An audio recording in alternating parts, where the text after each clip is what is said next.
But now to this angle, the Trump administration is putting on hold billions of dollars of funding for infrastructure projects in New York City. In a social media post, White House Budget Director Russell Vought wrote that he would be pausing $18 billion in funding for infrastructure projects to ensure that money was not flowing based on unconstitutional DEI principles. Specifically, the Hudson Tunnel Project and the Second Avenue subway. A person familiar with the situation told NBC News that Transportation Department employees responsible for funding the project have been furloughed due to the shutdown. And the Trump administration, quote, has concerns that the contracts were awarded were inconsistent with civil rights laws and the U.S. Constitution because they were given based on racists' DEI. That person continued saying, quote, thus a review of contracts awarded under the Biden administration is required, adding that the review is also paused because of the Schumer shutdown. Aren't the Republicans in charge? I'm confused. Vought later posted that the Energy Department would cancel another $8 billion in funding related to projects in 16 states, all of which Kamala Harris carried in the 2024 election. 14 of those states have Democratic governors. Top Democrats in the region voiced their outrage at the moves. Senate Minority Leader Chuck Schumer said the Trump administration was using New Yorkers and New Jerseyans as pawns and called it disgusting.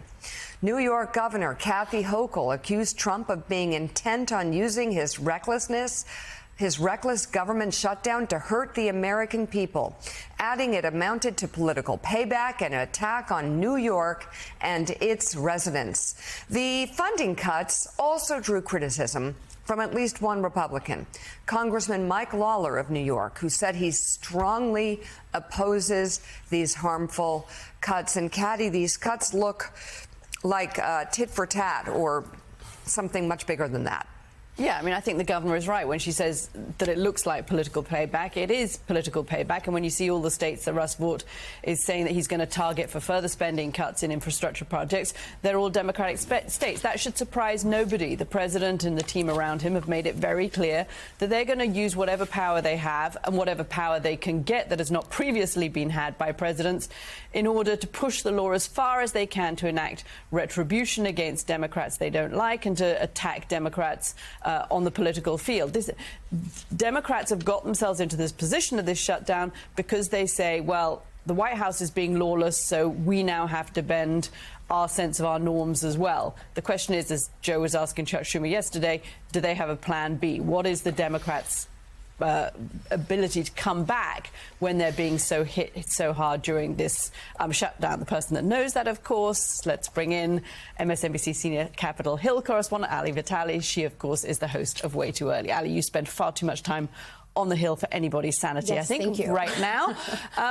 What is the plan B for Democrats? I mean, I assume Democratic leadership has gamed this out. They knew that this was going to come. They knew that the White House had a whole load of things it wanted to do to hit Democratic states, to hit Democrats, and they were going to do them, and they were going to use the government shutdown to do them, including laying off federal workers. So what's their plan B against that, to counter that? I don't know that I've heard it be called as a plan B, but I mean, they're definitely sticking to plan A in terms of talking about doing this strategy that they have on the shutdown because they feel the government has already caused so much harm and pain to Americans on health care, on other issues, that they're willing to allow for the fact that the administration is going to make it painful for them to continue to hold this line.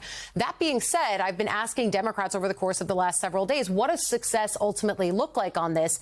And the fact that all of them are talking about notching a win on health care, whether it's, and it's probably most likely this, Affordable Care Act subsidies and some kind of a deal on that, that is really the only off-ramp that they are allowing for. Separately, I will say that I've heard from some people that Lemire is hearing from, the idea that they are concerned of how long Democrats can stay together because the pain is going to at some point be felt. I will say, in talking to Congressman Auchincloss this morning, part of the reason that he was talking about corruption is because when we've seen the federal government take approaches that we never see from the agency side, things like posting on the Housing and Urban Development website that that the shutdown is the fault of, and this is a direct quote, radical left Democrats. That is not how government agencies communicate. There are rules that govern that. And why Auchincloss was talking about corruption is because I have a scoop this morning from the House Oversight Committee that the ranking member, Robert Garcia, is trying to get the administration to enforce the Hatch Act violation that many people believe has occurred in the way that the government is communicating about this shutdown. It might seem quaint. I think we're so far past the point of citing the Hatch Act violations. But at the same time, Mika, these rules are in place for a reason, and corruption has long been a part of the Democratic message. I don't know that it helps them to diversify the message here, but at the same time, they are trying to walk and chew gum at the same time. So as we continue to cover this government shutdown, which is in place right now, pretty grave moment.